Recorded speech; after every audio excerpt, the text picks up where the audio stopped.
Christmas by Emperor Timeless. It didn't feel like Christmas, but it was Christmas Eve. I couldn't put it off any longer. Decorations dappled the store. Holiday classics bellowed from the overhead speakers.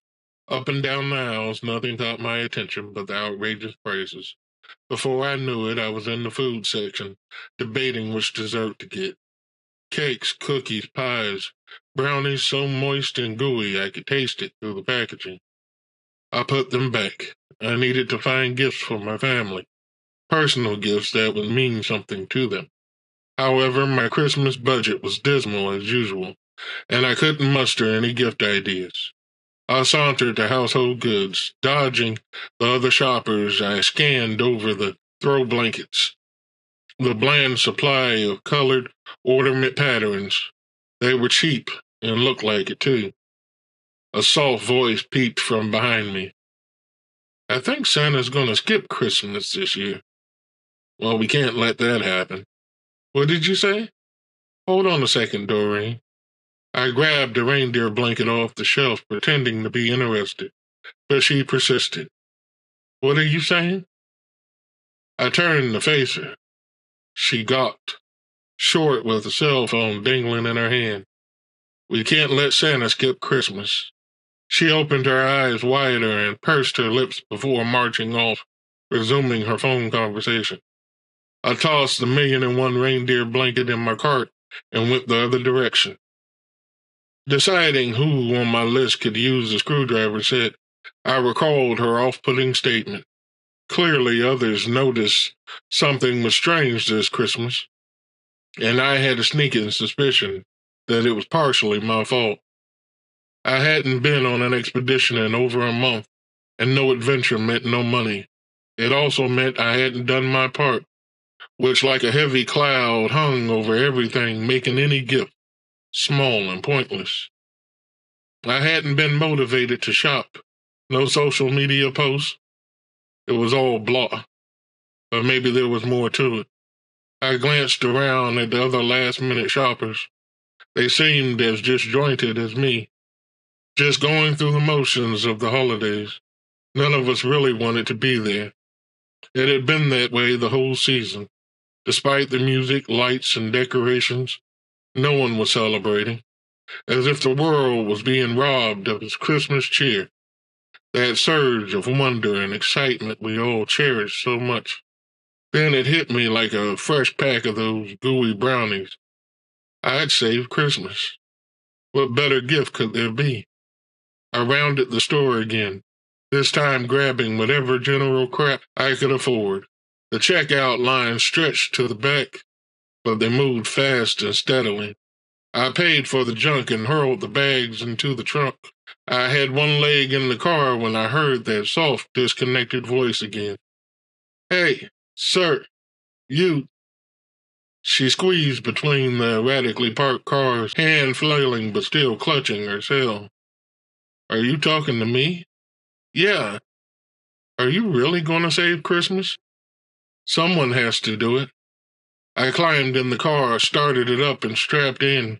She barged in the passenger side, slamming my door. I eased back into my seat, eyeing her as she fumbled to put on her seatbelt, still clinging onto her phone. She adjusted the chair to her liking. Once situated, she folded her hands in her lap and stared out the front window. I waited patiently, glad I didn't have to do this alone, and drove out of the parking lot. Do you even know where you're going? This is what I do. 45 minutes later, we arrived in Wilmot, a small town on the outskirts of the city. I stopped at Moe's Diner, off a dirt road and not known for their friendly reception. My guest fidgeted a bit, but hadn't said much along the way, her hands still cupped in her lap, gazing forward as if watching a movie. You got a name? I asked. No, not really. So should I call you Miss Not Really? Or did you have something else in mind? Oh, I'm Talia Wilder. Well, Talia, I'm the Emperor. I'm going to get some information. You can wait out here. Up to you. She scrunched her face. So what should I call you? Refusing to refer to me by name. She stepped out of the car, taking in the assortment of dusty late-model trucks, some brandishing flags. The loosely graveled parking lot where they slapped up a couple of 2x4s and sheet metal and called it a diner. Its rusted neon sign with burned-out bulbs suspended overhead. Do you really think our kind is welcome here? Where exactly is my kind welcome? I scoped the area, not a soul in sight. I took a deep breath and trudged into the diner to find answers. Nothing is ever easy. Talia followed close behind, her eyes alert, squeezing her cell. A few patrons corralled at the bar, a handful more dotted the tables. Someone had obviously painted the place since the last time I was there, or hosed it down. The sudden grumbling at our presence echoed around the room. A whiff of freshly seared steak drifted from the kitchen. My budget didn't account for any takeout, not that this place served people like me. Hey, anyone seen Chuck? I blurted out. An eerie silence took over the diner. I shouted again. The cook stammered from the back and leaned over the counter, cleaver in hand. Who you looking for? Chuck. He's usually out there by his stoop, but he's not out there today. You got a lot of nerve showing your face around these parts. You ought to try somewhere else. Nah, I'm looking for Chuck. He's around here somewhere. I kept my disruptive tone to drown out the folk music wobbling in the jukebox. I done said ain't no Chuck here, he sputtered. Yeah, but I'm looking for him, so you might as well tell me where he is. Now listen here, I ain't gonna keep telling you. Then shut up and find him. He has the Christmas cheese, so where is it? The cook yanked the apron off his bloated belly and slithered from around the bar. Now I had everyone's full attention, especially Talia's, for she was rapidly poking my shoulder. By the time the cook cleared the bar, she was all but punching me in the back. Out of the corner of my eye, a tall, frail figure unfurled out of a boot, his eyes darting about the room, inching in my direction. Before the cook reached us, one of the onlookers spoke up. You're looking for Chuck, you say? Yeah, you know him? Nah, I don't know no Chuck. You rich city folk come in here like you run the place. Another one grumbled. The cook adjusted his grip on the cleaver. I'm not leaving till I find Chuck. So what are we doing? Oh, I think you mean Todd. Well, you're thinking wrong, because I'm telling you I need to find Chuck. I wouldn't be here on Christmas Eve looking for no Todd. Maybe he's looking for you. The lanky figure finally made his way to me. With a slight head nod, he gestured for me to step outside. It didn't seem dependable, but there weren't any other options. So I trailed him out the door. He kept glancing back as he circled behind the 70s model truck, the kind with the rifle in the window. I stopped along the side door in case I had to duck. Talia had better be paying attention. Chuck not been here for a spell, but maybe this'll help. You know how it is. His beady eyes half open, he slipped me an envelope. I nodded and eased away from the truck. Talia anxiously bobbed back to the car, eager to get out of there. You need to work on your people skills, she said, getting in. Yeah, you and me both. She shot me a quizzical glance and stuffed her phone in her back pocket. What's with the envelope? It's a piece of mail. You nearly got us killed for some stoner's mail? It's addressed to Chuck. Armed guards patrolled the crunchy trodden road. Tall bladed grass obscured the trees in the distance. We didn't see the ranch until we reached the clearing, mysteriously tucked away in the middle of nowhere. Christmas trees weren't his main source of business anymore. Talia scrunched down in her seat, peeking over the rim of the door, wincing at the M16s. The poor lady never expected all of this. To be honest, I was nervous myself. Security is even worse at the North Pole, I joked. She wasn't listening, too busy rattling in her seat. Everything's going to be okay. I just need to run in, tell Chuck what's up, and we're done. In and out. We exited the car, and two oversized guards escorted us in. The interior was enormous but hollow. Our footsteps echoed throughout the depths of the cherrywood hall. We were taken to an open office area. Stately, gaudy, there were two more guards perched on opposite ends of a regal white desk. Their boss was on a call, cold and calculating with his gold chains, white and yellow sweatsuit, and his bald scalp rubbed dry. After he ended his call, he palmed his head a few times as though we weren't there. I better choose my words carefully. What you want? Chuck motioned towards a pair of empty chairs. Talia squeaked into a seat and began biting her cell case. A well-done steak, if you got it, and fried. Oh, and a strawberry shake, and don't be skimpy with the strawberries. You didn't tear up the diner again, did you? Nah, they weren't in the mood. Bill's gonna make lamb chops out of you one a day. He thought about it, but it took him too long to limp around the counter, 'cause he still got buckshot in his leg from the last time. His cousin Todd vows revenge. They started it. Whatever. Why you here? Shouldn't you be off somewhere? I need loot. He stopped rubbing his head and squirmed in his chair. Who's the girl? What's a loot? She's with me, and I need Lucinda. Chuck jerked up from his throne. Lucinda? He started pacing the floor, rubbing his head again. But the cat was out of the bag. Now I had to sell him on it. Yeah, I need you to take her out and parade her around town for the rest of the day. He glared at me. I hadn't seen you for how long? And you come to my home, my place of business, and you got the nerve to ask about Lucinda? It's Christmas Eve, Chuck. People out here moping around and carrying on.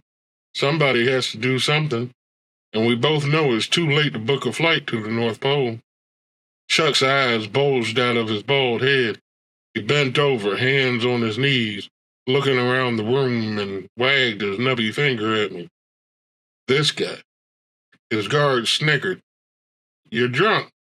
In case you ain't noticed, I'm running a business here, he explained, slapping his hands together. You should be with your wife and kids. What kind of business are you running here anyway? Armed guards all over the place? Chuck stopped, held his little fat finger up to silence me, and narrowed his eyes. Dang, I overplayed my hand. Chuck methodically tiptoed his way behind Talia, looming over the back of a chair. He bent down, smelling her hair, his gaze fixed on me the whole time. She wilted in the seat, her legs trembling, terrified to death. I cringed. I didn't know this woman. To bring her here and question his business. What was I thinking?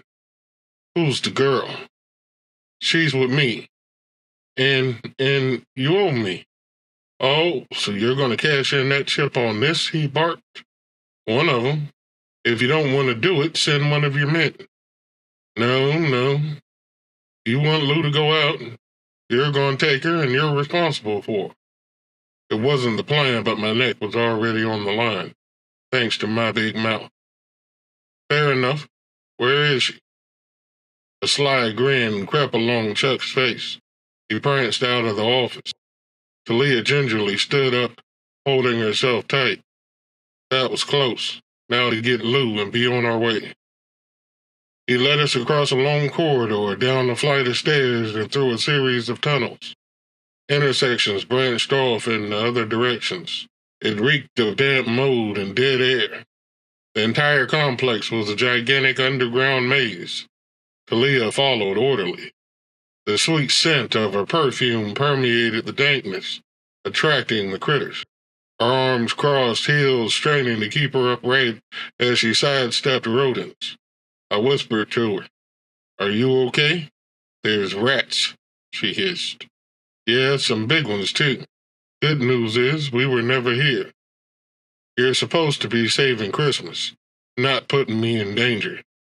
She sped up, leaving me no chance to respond. Distant wails, moans of agony swelled as we reached the next intersection. It crept throughout the chamber, but Chuck pressed onward, not offering an explanation, and I didn't ask. I refused to look Talia's way either. I kept my mouth shut, my eyes peeled. The Lou was hell down here, and I dreaded the condition she was in. It felt as if we trekked a couple of miles before Chuck stopped, turning his attention back to Talia. He studied her for a long moment before speaking. Who are you? To his surprise, she stamped her foot and pointed my direction. I'm with him. He stared at her foot and then glared back up. You better be. We stopped in front of a giant rusted door that blended into the wall. Would have missed it if not for the piercing screech as his guards hoisted the latch. Damn thing had been hidden for years. Dust and leaves swirled as they pried the door open. Dozens of canvas tarps covered sizable objects scattered about. Chuck wandered to the center of the room, circling one such object. I stepped forward and stood by Talia. The guards heaved off the canvas, slinging dirt and debris. By the time the dust settled, there she stood, encased in all her glory. Lucinda. Big and beautiful as ever. Chuck threw his arms behind his back, beaming with pride. Even his men stood in awe. Talia gasped, covering her mouth, her eyes tracing the intricate details of the massive sleigh. Every time I thought her eyes couldn't get any bigger, they bulged even more. Are you kidding me? Where? How? We stole it. I mean, we commandeered it some years back. We rescued it, I corrected. Talia's fingers danced along the detailed carvings, the intricate craftsmanship. It was a sight to behold. Even Santa isn't safe around you two, she blurted out. Drunk old fool about killed himself and everybody else. It's a long story, I tossed in. Why are there wheels on it? How do you get it out of here? Oh, you're gonna love this. Chuck trotted over to the wall and mashed a big red button. It flickered to a glow. The clamoring of heavy gears churned behind the walls. The room vibrated, then shook violently. A thunderous earthquake. I grabbed Talia, bracing for impact, but the ground trembled. The stone above us rattled loose. Talia buried her face in my chest. What had he done? Giant slabs of hardened rock cracked overhead, breaking apart down the middle. Sunlight pierced the ceiling, revealing the sky above. The floor jerked and rose like an archaic elevator. Slamming to a halt, we emerged above ground. How'd you do that? Chuck brushed it off. It's a long story. Talia tried to walk, but was still wobbly from the tremors. I helped her off the ground into the sleigh. She got her footing and stood at the helm, gazing out at the wilderness. You got any reindeer, or do those big rats pull this thing? She asked. Nah, she's motorized, I answered. You're still gonna need your SUV to pull it. I drove the sedan. Chuck raised his brow, shaking his head. Can't no sedan pull this sucker. What's wrong with the motor? He shrugged. I climbed up in the sleigh and dusted off the instruments. Ain't gonna work, man. Chuck fished in his pocket and tossed me a set of keys. Take mine, it'll pull her. That makes 3 off what I owe you. You mean 2? 3, he stated matter-of-factly. Talia was studying gizmos. I wonder if she understood what she was costing. I nodded to Chuck. It was 3. So I handed him back his keys. What you doing? You can't drive the thing. Why not? I got a license, I said, inspecting the dash. 'Cause it don't work without the key. Never could find it. Checked the old man's pocket and everything. Can't no locksmith pick it. I have the key. You got the... How'd you get that? Long story. I found the hexagon hole and inserted Lucinda's special key. Gave it a turn and nothing happened. At first, but seconds later, the back of the sleigh started sputtering. Before long, she purred like a lion. The engine roared, spitting out the gunk that had collected over the years. Well, I guess that makes 2. Nah, you got your 3 if you fill her up. You and your adventures, and they say I'm the crazy one. Chuck motioned to his men, who scurried off. They returned with gas cans and filled Lou up. Talia bounced on the bench, giddily searching for a seatbelt. I'd hear about that disappointment soon enough. I glanced over at Chuck as he stepped out of the way. Ho, ho, ho, I beckoned. Once we were underway, Talia shouted out, "So how many chips does he owe you?" "Oh, we lost count by the third grade. We buzzed around the city for hours, through apartment complexes, around the stadium, outside the department stores, and up and down the streets." Talia giggled, sliding from side to side, screaming for me to go faster, or calling me a bastard. Either way, she had a smile on her face. I was making progress. Lucinda caused quite the spectacle in the mall parking lot. People gawked, pointed, and took selfies. There was a line of families wanting to take pictures from the bench. It couldn't have been going better. That is until the crowd thinned out. I waited around for another wave, but it was after 12 p.m. noon. A lone white truck clanked into the lot. The mall had closed. I revved Lou up, and we took off, racing against the clock, doing all we could to visit every spot before the entire city shut down.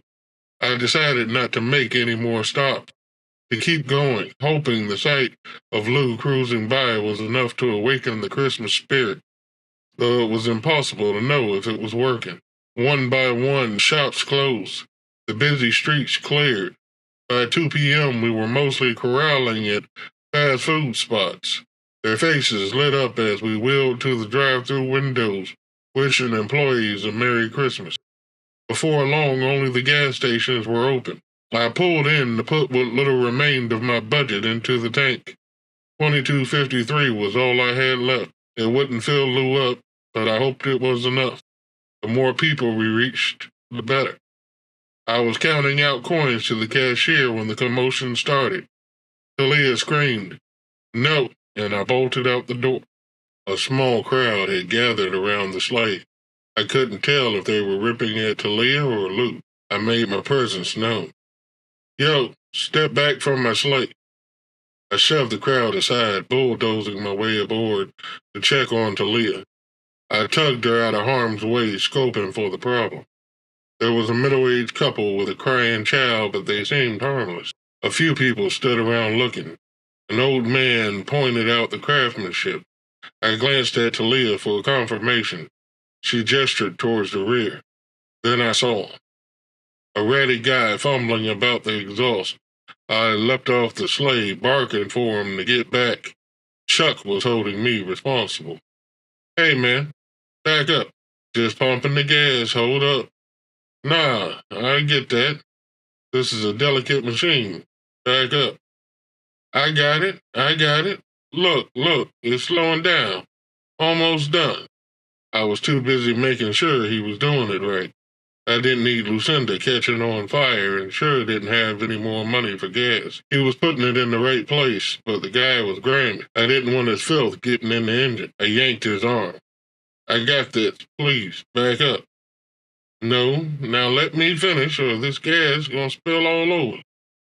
I kept a firm grip on his wrist and eyed the pump.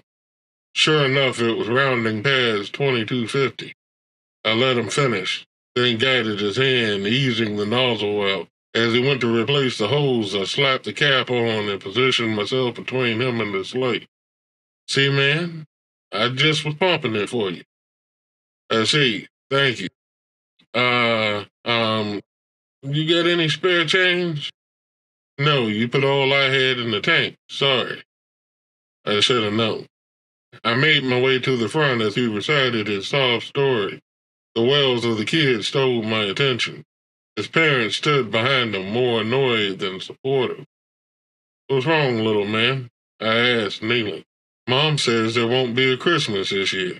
Just some change so I can get something to eat," the homeless blurted. "We told you not to pump the gas. I don't have any more money." But, come on. You see me talking to the kid." Dang. The homeless guy stepped back, folded his arms, and waited. The pressure was back on me. I didn't know what to do. I eyed the parents again, searching for anything, a hint, a clue, something. But the parents never bothered to look up. They stood there, The father's arms cradled upon the mother's shoulder, fixated on the crying child. I peered over at Talia, hoping she'd supply a woman's touch, but she was staring at me. The old man had stopped pointing and was gawking at me too. They were all waiting on me as if I had answers. Well, have you been good this year? Yes, I've been good. What was I expecting them to say? Heck, what were they expecting of me? But just then, the heartbroken kid pointed my direction and said something I never expected. You stole Santa's sleigh. You're the reason there's no Christmas. Time simply froze. A hush fell over the world. The only thing I could hear was my own head's voice. Self-guilt, self-doubt, self-loathing. All those years ago, we took the sleigh. Well, I didn't take it, but I wanted to. I was right there. Another one of my let's just wing it adventures.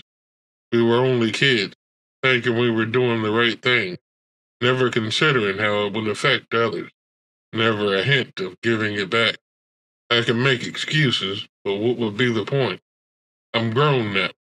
I could barely afford to buy my family Christmas gifts, having to grab knickknacks and hoping I could cheer up the world by swirling around the city on a stolen sleigh. Pitiful. I couldn't even afford to tip a homeless man.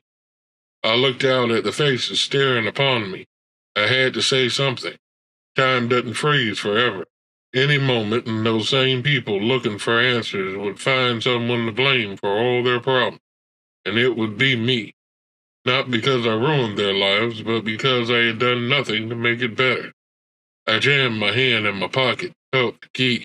I was ready to speed off before the crowd turned on me. I started towards the sleigh, but then I saw Talia. Her gaze, nervous, worried, uncertain. I remembered why I was there. Actually, kid, I'm here to save Christmas. Really?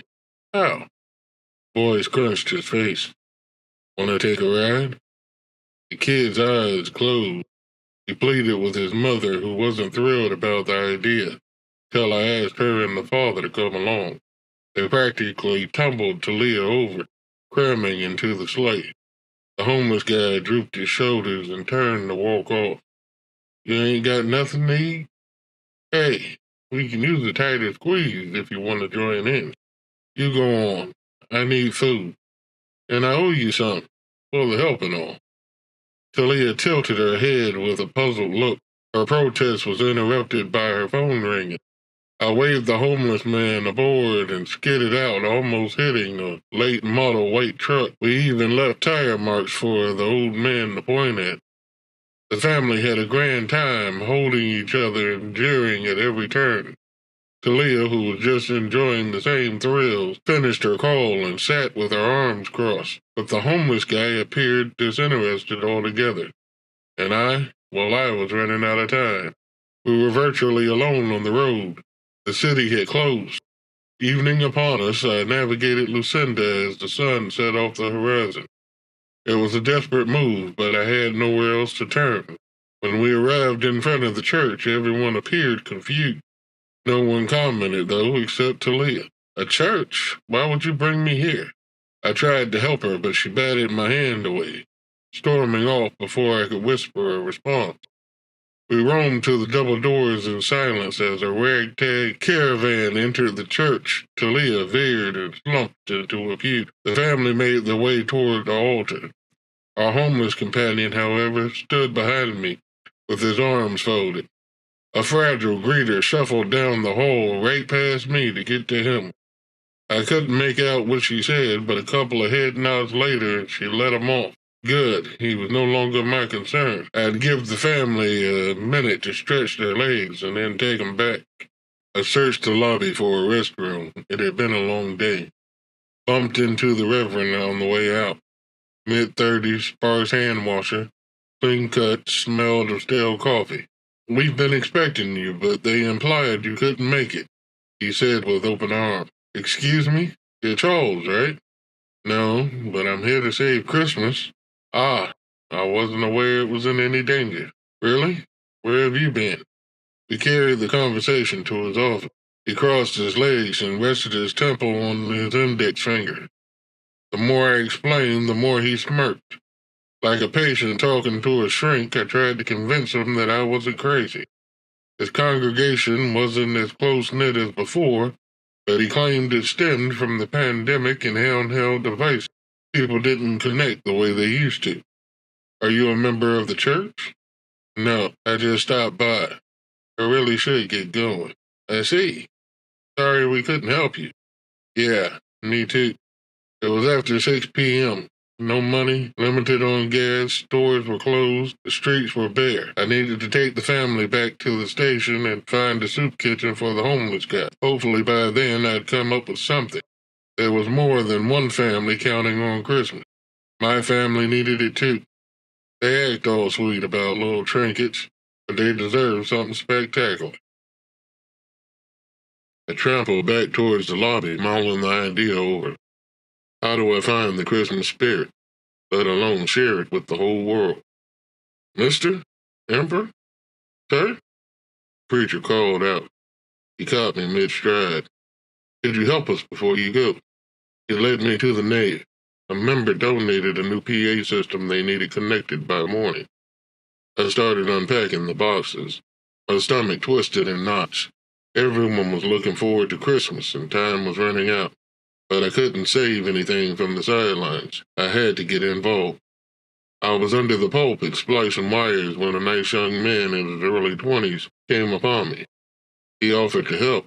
I didn't mind the company. I knew about wiring and speakers, and he was more familiar with the layout of the church. After a while, I struck up a conversation. What's your name? I asked. Oh, now you want to know my name. Whatever. Can you hand me the red wire? What's his part? They call me Bojo. Bojo the Hobo. All right, Bojo. Can you pass me that red wire? You could have told us you worked for the church, he said. I don't work for the church. I'm just stopping through. Yeah, you're out to save Christmas. That's the plan. The preacher told you? No, you told us that.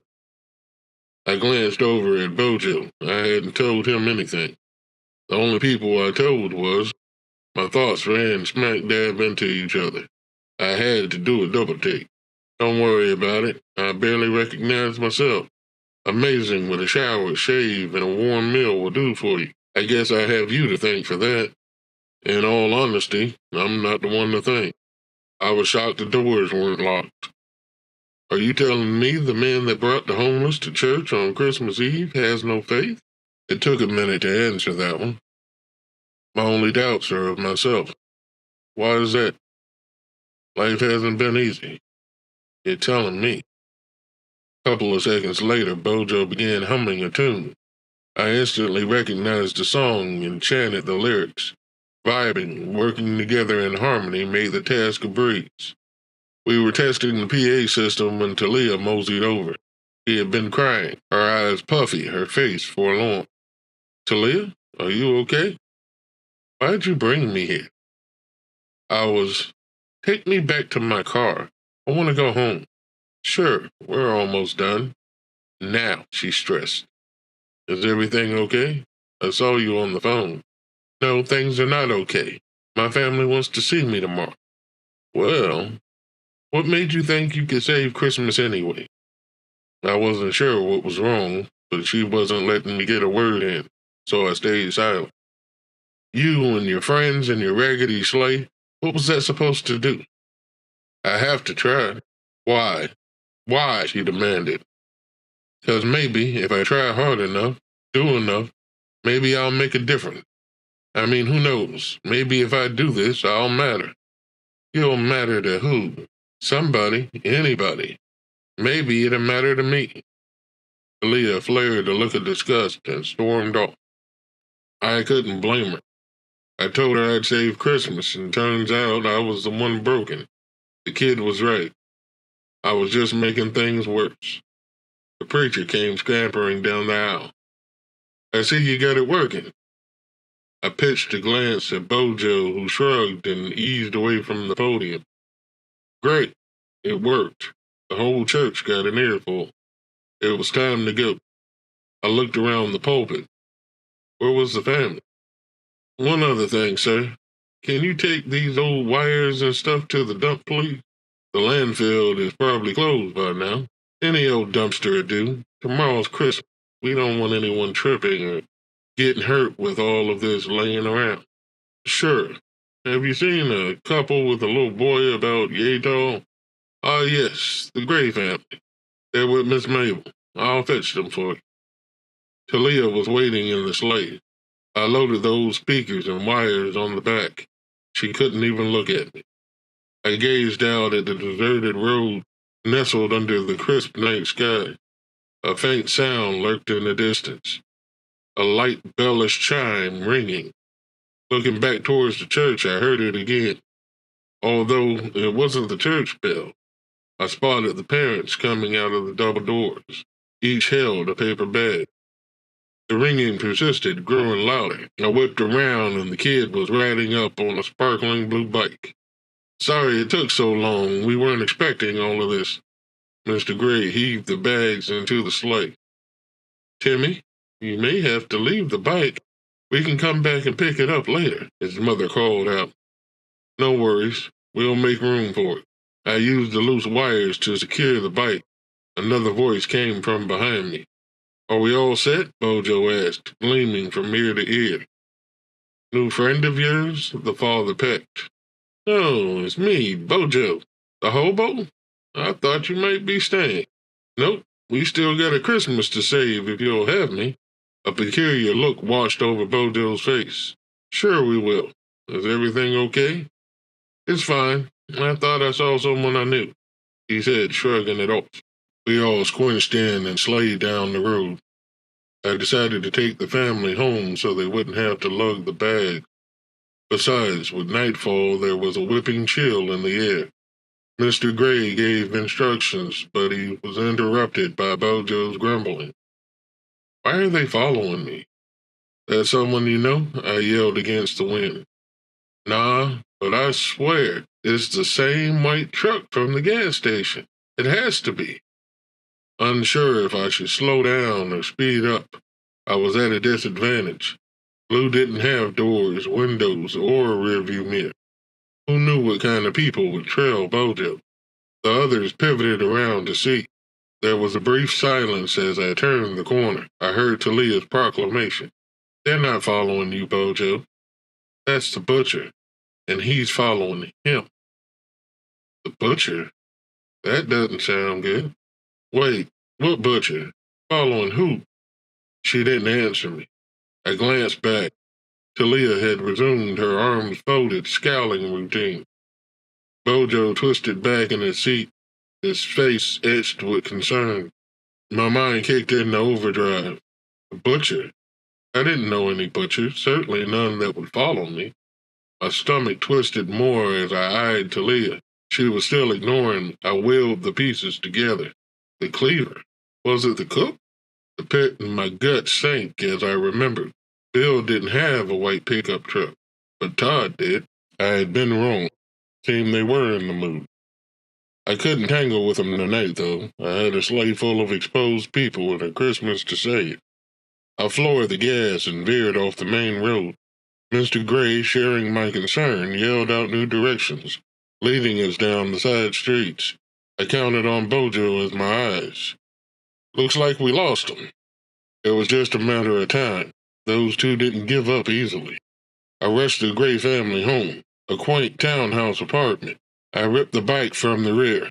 My hands throbbed from frostbite, but an idea sparked. I relayed it to Bojo and helped the father carry the bags to the door.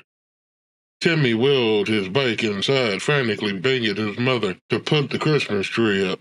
Mr. Gray asked if he could have a word with me. Talia sat motionless in the sleigh while Bojo fumbled with the wires. With the hillbillies on my tail, this better be fast. I stepped into the doorway, allowing the father to say his piece. Meanwhile, why are you so hard on him? Bojo asked. What do you mean? The Emperor. It's none of my business, but I'm not hard on him. I don't care nothing about him. Oh, okay. It seemed like he does things just to upset me. What did he do? He took me to church is what he did. I take it you don't like churches? Talia couldn't take it anymore and burst out. My mother died a year ago. She buried her face in her hands, but the tears poured through. Her mother battled cancer, and they were told she was winning. However, on December 27th of last year, Talia got the call from the hospital. She had no way of knowing that that Christmas would be her last with her mother. She missed her horribly. Despite thinking about her constantly throughout each day, Talia grappled to get by. Yet, as the weather shifted and the holiday season crept closer, every day became harder to slug through. This year brought a lot of firsts for Talia Wilder. Her first Thanksgiving without her mother. The first time not helping her mom decorate the tree. The first time shopping and not having a mother to buy anything for. I'm sorry about your loss, Talia. Bojo sank his head. He lost his own mom at age 6 and struggled to remember her face, her voice, her laugh. He gathered and connected another handful of wires. What does the Emperor have to do with it? The last time I was in church was to lay my mother down to rest, Leah erupted. Bojo set the wires down and placed his hand upon her shoulder. She shuddered, sobbing uncontrollably.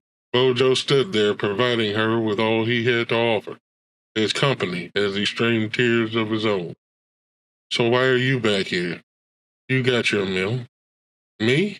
Oh, I've lived on the streets most of my life.